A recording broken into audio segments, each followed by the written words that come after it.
Quantum computing is noisy and error-prone, but what can we do about it?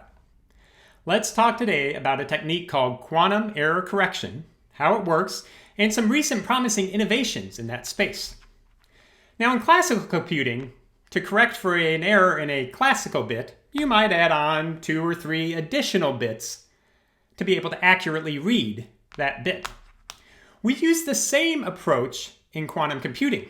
However, due to the complexity of qubits and the error rate in quantum computing, the error correcting codes are not nearly as efficient. The most popular code out there is something called a surface code, where it lays out physical qubits on a 2-dimensional grid. The issue?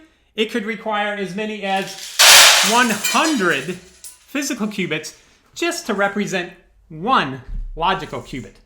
And it gets worse as it scales.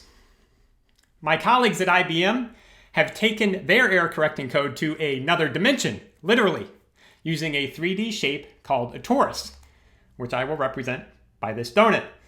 Now, a hollow donut would be a more accurate representation, but not nearly as tasty. With this shape, the qubits can communicate with more qubits, thus making it more efficient.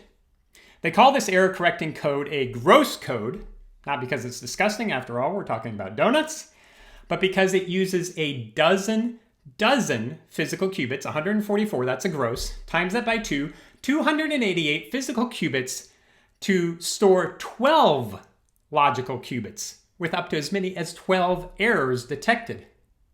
Using that surface code could require as many as 3,000 physical qubits for the same storage. Quite an improvement. It's innovations like these that will drive the increased utility of quantum computing. You can read more about quantum error correction codes in the comments below.